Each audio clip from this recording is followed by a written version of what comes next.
बहनों को रो करके नहीं बल्कि शांत होकर के आना चाहिए और उनको अपने ज्ञान रूपी जल से उन्हें समझाना चाहिए। समझ रहे हैं मेरी बात को?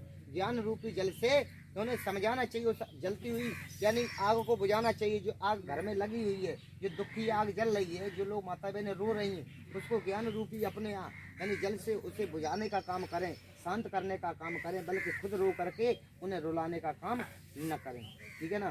फिर दूसरी बात ये, संसार में जो आया है उसे जाना पड़ेगा। कोई तो जन्म लेने के 5 मिनट बाद जाता है, कोई 10 मिनट बाद जाता है, कोई 5 घंटे बाद जाता है, कोई 5 दिन बाद, कोई 50 दिन बाद, कोई 5 महीने बाद, कोई 5 साल बाद, कोई 50 साल बाद। समय किसी का निश्चित नहीं है, कौन कर चला जाएगा। जो आया है सो जाएगा। राजा रंग फकीर, चाहे राजा हो, चाहे भिखारी हो, अमीर हो या गरीब हो, जाना सभी को। और न कोई किसी को साथ लेकर के आया है और न साथ लेकर के जाएगा। सत्य बात ये, सभी को अपने अपने कर्म का फल मिलना है। एक बात और बता दे, कुछ अभी तक हम लोग इस अंधविश्वास में रहे कि हमारी पत्नी अच्छा कर रही है, पत्नी हमें तार ले जाएगी। सनातन धर्म में ये कहा जाता है कि फलाने की पत्नी अच्छी थी, वो तार लेगी पति को। लेकिन यहाँ पर ऐसा कुछ नहीं है। सत्य बात तो ये, पत्नी अच्छा करेगी तो उसका फल पत्नी को अच्छा मिलेगा। आप अच्छा कर्म करेंगे तो उसका फल आपको अच्छा मिलेगा। पत्नी अगर गलत है तो उसका फल गलत उसे मिलेगा, और आप अच्छे तो अच्छा फल आपको मिलेगा। और पत्नी अच्छी है, आप गलत हैं तो पत्नी को अच्छा मिलेगा, आपको गलत मिलेगा। एक बात दिमाग से सोच लें, प्रैक्टिकल वाली बात है। पति का मन चोर हो गया, पति का मन चोर हो गया या पति का मन व्यभिचारी हो गया, तो जूते पड़ेंगे तो पत्नी को पथोड़ी नहीं पड़ेगी, पत्नी के ऊपर तो पड़ेंगे। गोली लगेगी चोरी करते समय पे तो पति के लगेगी, पत्नी क्या बचा लेगी वहाँ पर? है कोई रोक सकता है? तो जो जैसा करेगा उसका फल उसे ही भोगना पड़ेगा। यहाँ से ही मान लो, फिर बाकी तो बात अलग रही। दूसरी बात ये है कि इधर हमारी पार्टनर के पास में कल्याण के नगरा में कथा चल रही, तो कल्याण के नगरा में हम 3 कथा कह चुके हैं पार्टनर के पास। तो उसमें हमारी कथा चल रही थी, तो वहाँ एक बड़े बूढ़े बंदे भी हैं। उन्होंने कहा, हमने बहुत सारे लोगों से पूछा लेकिन मुझे एक बात साबित नहीं हो रही है। आस्ती जी ये बताइए, इंसान का जन्म कैसे है? इंसान का जन्म कैसे होता है? हमने कि जो हमारे जरिए से हमें मालूम है वो हम आपको बता रहे हैं। इंसान का जन्म अपने विचारों से होता है, विचारों से और कर्म से होता है इंसान का जन्म। अब कैसे होता है, आपको 2 मिनट की बात है, उसके बाद में हम विराम लगाएंगे। किस तरीके से प्रैक्टिकल करके आप देखना। हम जिस चीज़ को खाएंगे, जब मरते हैं तो हमारे अंदर से जो वायरस निकलते हैं, हमारे अंदर जो वायरस निकलते, कीटाणु निकलते। अभी कुछ दिन पहले बीमारी चल रही थी, हम लोग सब मुसीबा लगाए हुए थे कि नहीं है? मास्क लगाए हुए थे, क्योंकि एक दूसरे की हवा न लग जाए, कीटाणु अंदर न चले जाए, न रोग लग जाए। ऐसे ही मरते हैं तो सबसे पहले हवा निकलती है, कीटाणु निकलते हैं। वो जैसे मधुमक्खी उड़ती है ना, झुंड बना करके घूमती रहती है वातावरण में, ऐसे ही हमारे अंदर से जो कीटाणु निकलते हैं वो झुंड बना करके वातावरण में घूमते रहते हैं, वायुमंडल में घूमते रहते हैं, और हवा के साथ में सभी के अंदर जाते हैं। हमारे अंदर भी जा रहे हैं, आपके अंदर भी जा रहे हैं, यानी पक्षी सभी के अंदर जा रहे हैं। जो सांस ले रहा है उनके अंदर जा रहे हैं।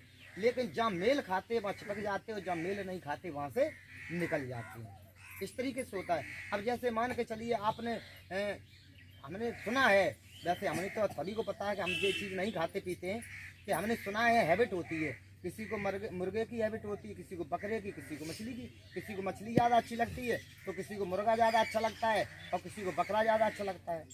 हमें ये नहीं करे आप छोड़ दो, लेकिन अब बताने का काम हमारा है, तो हम बता रहे सिर्फ आपको धर्म की खातिर। 2 तरीका है, एक वैज्ञानिक तरीका, एक धर्म का तरीका। पहले हम वैज्ञानिक तरीके से आपको बता रहे हैं। वैज्ञानिक तरीका क्या है कि आपने मुर्गा ज़्यादा खाया सपोज करो, तो रक्त खून मांस किसका बनेगा? मुर्गे का ही तो बनेगा भाई। जिस चीज़ की हैबिट है उसी का तो बनेगा।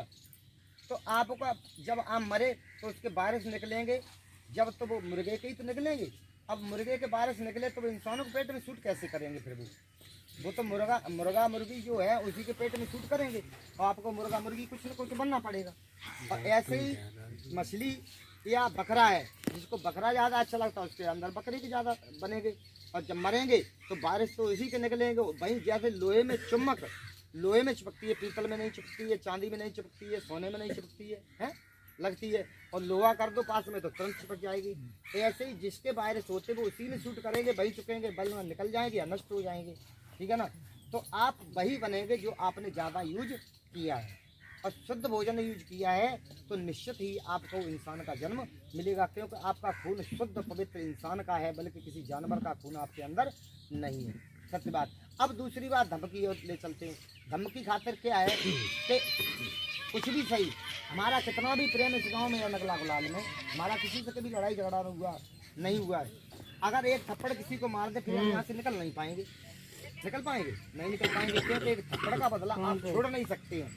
हमें तो यहाँ प्रेम करते हैं आपसे, फिर भी तो आपने किसी की गर्दन पकड़ के काटी है, क्या वो आपको बदला छोड़ देंगे?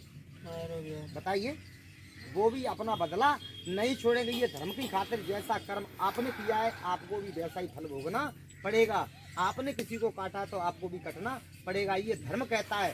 सभी धर्म कहते हैं, हिंदू धर्म में चले जाओ वहाँ भी यही कहते हैं, यानी जैसा कर्म करोगे वैसा ही फल मिलेगा, है? जैसा कर्म करोगे वैसा फल देगा भगवान। और ये है गीता का ज्ञान, गीता में भी ये लिखा है, जैसा कर्म करोगे वैसा ही फल मिलेगा। तो फिर हमें कर्म अच्छा करना चाहिए जिससे हमें अच्छा फल मिले। अच्छी आजीविका हमारी होनी चाहिए जिससे हमारे अंदर धर्म पैदा हो और हमें कम से कम आगे के लिए मानव का जन्म तो मिल जाए, कीड़ा मकोड़ा ना बनना पड़े, कम से कम इंसान का जन्म तो मिल जाए। इतना तो हमारा अच्छा कर्म होना चाहिए जो आगे के लिए हम धर्म के कर्म और कर सकें। दूसरी बात, एक जन्म से कोई महापुरुष नहीं होता है, एक जन्म के अच्छे कर्म से कोई भगवान नहीं हो सकता है।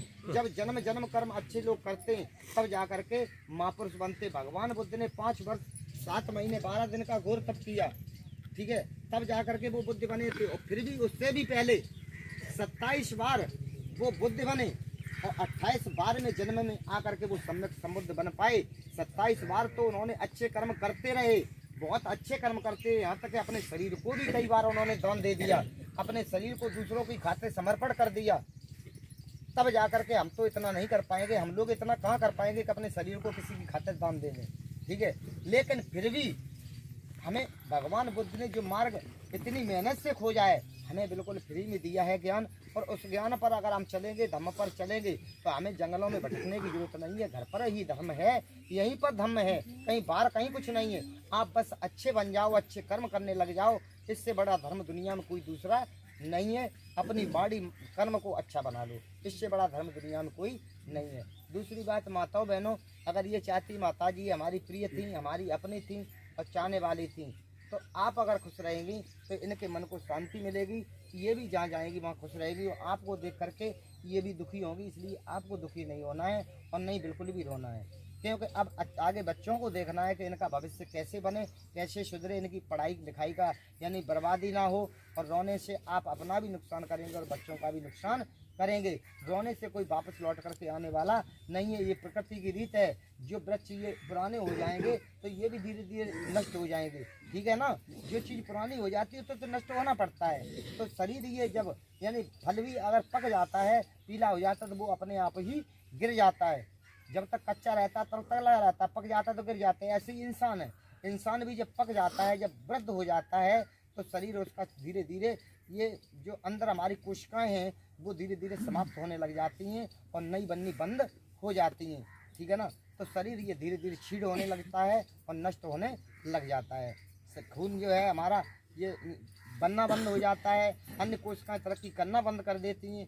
उसी समय शरीर बूढ़ा होने लग जाता है और हमारा धीरे धीरे शरीर समाप्त हो जाता है। इंसान डेली मरता है और डेली जीता है। हमारे अंदर जो कोशिकाएं हैं वो डेली मरती हैं और डेली जन्म लेती हैं। जैसे जब बच्चा पैदा होता है तो जवानी तक यानी लगभग 35 साल तक कोशिकाएं जो हैं वो दिन रात तरक्की करती हैं, बढ़ती हैं, यानी मरती कम है, पैदा ज़्यादा होती हैं। और जब जैसे जैसे 35 साल के बाद आप चलेंगे, 40 के बाद में आप चलेंगे तो कोशिकाएं कम पैदा होंगी और नष्ट ज़्यादा होगी। ऐसे ही सिस्टम बन जाता है और अंत में शरीर ये धीरे धीरे कोशिकाएं बिल्कुल बनना बंद हो जाती हैं। अपने अंदर जो अणु हैं, परमाणु हैं, जो बनना बंद हो जाते हैं और नष्ट होना ज़्यादा शुरू हो जाते हैं। उसी समय ये शरीर धीरे धीरे समाप्त हो जाता है। बताने के लिए तो बहुत कुछ है इसके बारे में, लेकिन समय का अभाव है तो अब ज़्यादा नहीं बताएंगे, इतना ही बोलेंगे। इनकी मन की शांति के लिए सभी लोग 2 मिनट का मौन धारण करेंगे। और हमारी वाणी से अगर कोई भी शब्द आपको बुरा लगा हो तो हमें क्षमा ना करें, बल्कि हमारी गलतियों को बताएं जरूर, जिससे हम अपनी गलतियों का आगे के लिए सुधार कर सकें। अगर क्षमा कर देंगे तो आगे गलती करेंगे, अगर आप मुझे मेरी कोई कमी बताएंगे तो हम अपनी कमी का सुधार करके आगे के लिए गलती नहीं करेंगे। तो हमारी तरफ से सभी को बार बार 1000 बार नमो बुद्धाय। तो सभी लोग 2 मिनट के लिए खड़े हो जाएं और अगर मोबाइल किसी के खुले हैं तो 2 मिनट के लिए बंद कर लेना, बंद कर ले तुम।